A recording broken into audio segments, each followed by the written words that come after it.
In the bustling heart of Benin City, where the ancient walls of the Oba's palace stood as a reminder of Nigeria's rich history, there lived a young man named Osahon.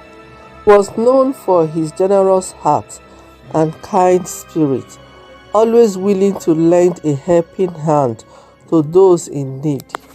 The sun was settling over Benin City, casting long shadows across the bustling street. Market vendors were packing up their wares, and the sounds of haggling and laughter filled the air. I was on my way home from work, navigating through the crowded streets, when I noticed an elderly beggar, dressed in tattered clothes, sitting on the sidewalk with an outstretched hand, pleading for alms. His eyes, though tired, held a glimmer of hope. "Please help me," he whispered as I passed. Something about his voice made me stop. I turned and looked at him, really looked at him. He was thin, with a weathered face that spoke of hardship and struggle. My heart ached for him. Without thinking, I reached into my pocket and pulled out the money I had earned that day. It wasn't much, but it was all I had. "Here," I said, placing the money in his hands. "I hope this helps." The beggar looked up at me with tears in his eyes. "Thank you," he said softly. "You don't know what this meant to me." I smiled and continued on my way, feeling a warm glow in my chest. Little did I know that this simple act of kindness would change my life forever.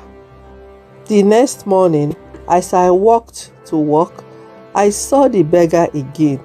He was standing outside the same market, but this time he looked different.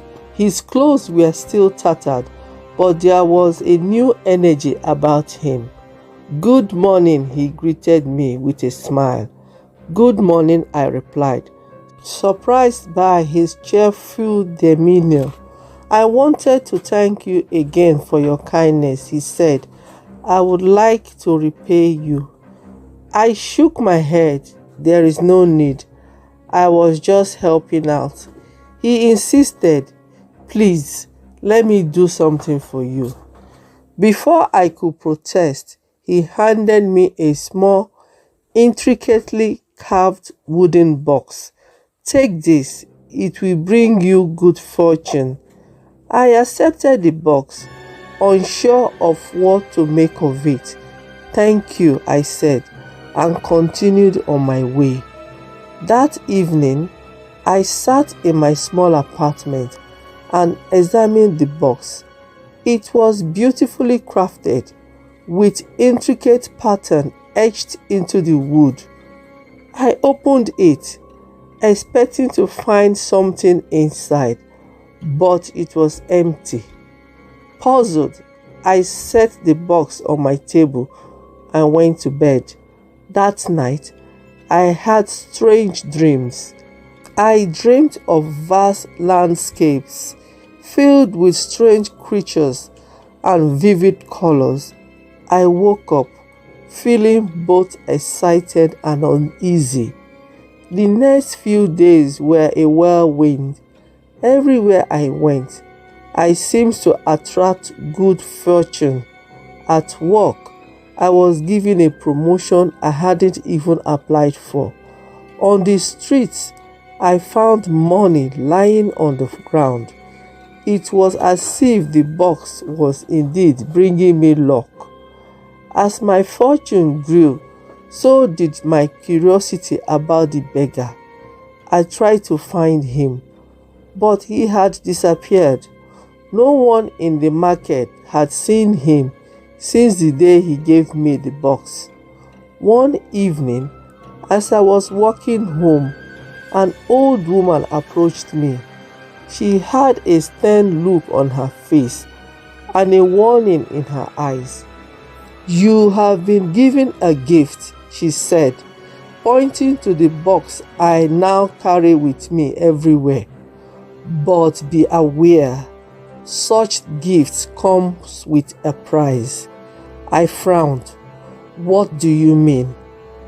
Not all who seem kind are truly so, she warned.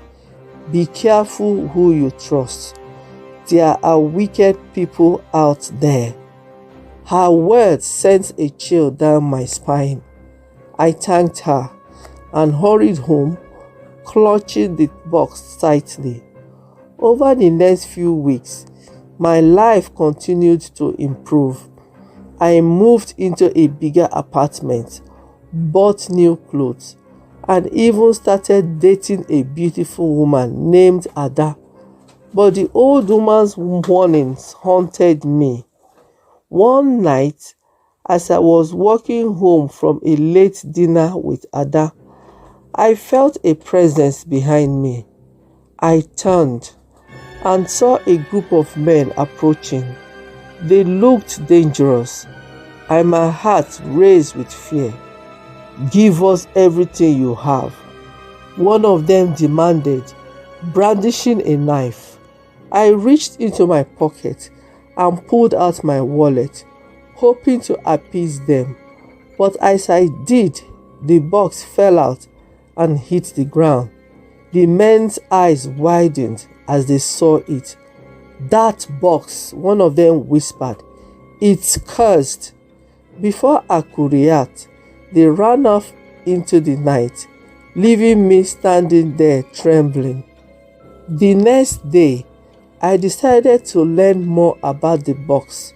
I visited a local historian, an old man named Oba, who was known for his knowledge of ancient artifacts.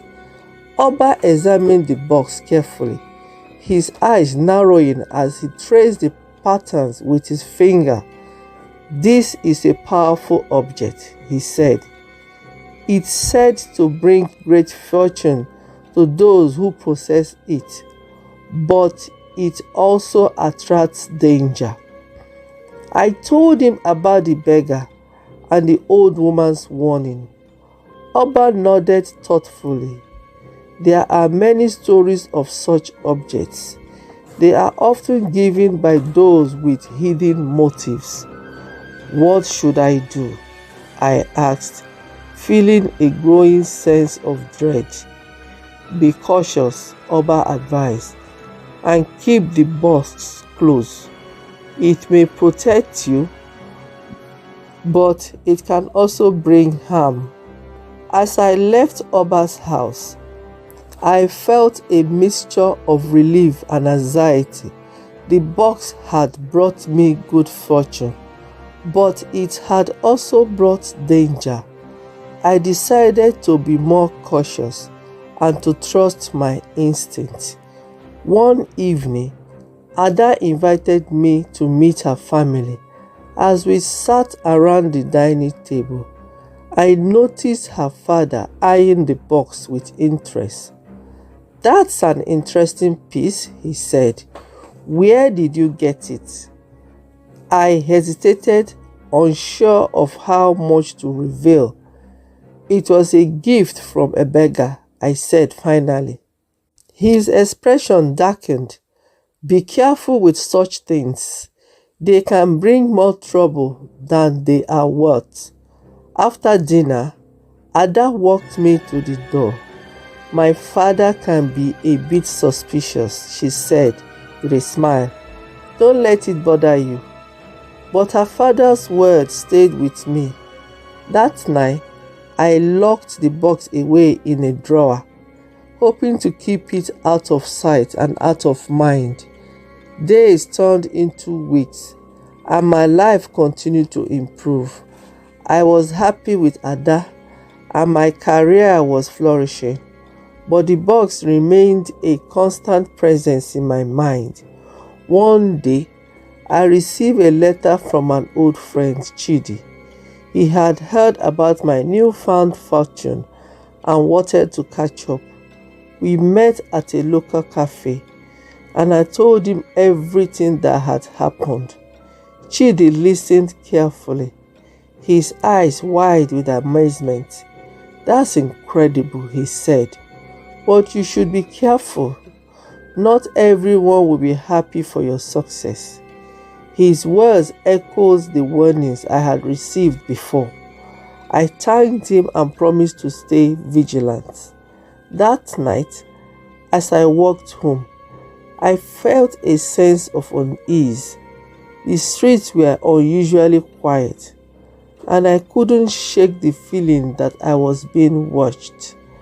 As I reached my apartment building, I saw a figure standing in the shadows. It was the beggar. He looked different, more sinister. "I see you've been enjoying the fortune I gave you," he said, stepping into the light. I backed away, my heart pounding. "What do you want?" He smiled coldly. "The box. It's time for you to return it." I shook my head. "No, it brought me nothing but trouble."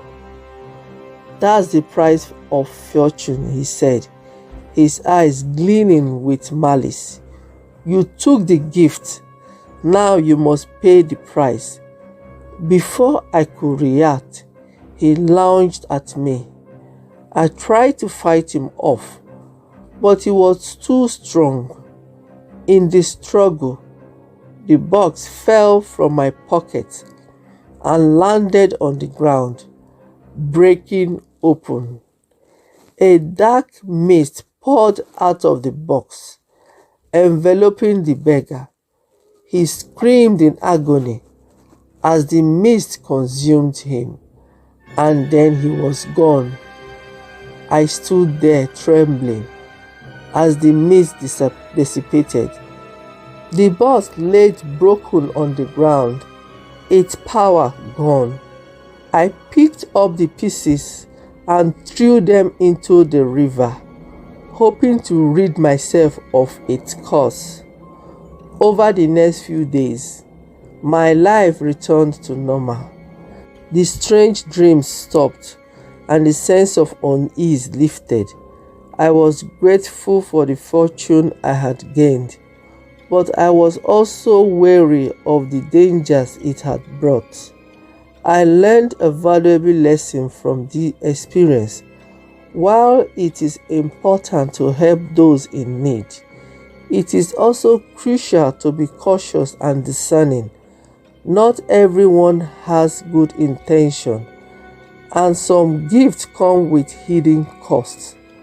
Ada and I continued our relationship, and I focused on building a life free from the influence of the mysterious box. I never saw the beggar again, but his warnings stayed with me. In the end, I realized that true fortune comes not from material wealth, but from the love and support of those around us. And that's a gift worth cherishing. As you read my story, I hope you take to heart the lessons I learned. Be kind and generous, but also be mindful of who you trust. There are wicked people out there, and not all gifts are as benign as they seem.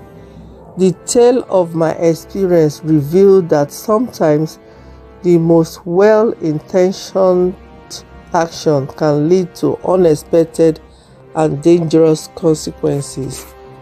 While generosity can light up lives, it's essential to stay vigilant and discerning. Trust wisely and remember that not all gifts come with pure intention. Thank you for watching. Please like, share, comment, and press the notification bell for more interesting and captivating story. See you in the next story. Bye for now.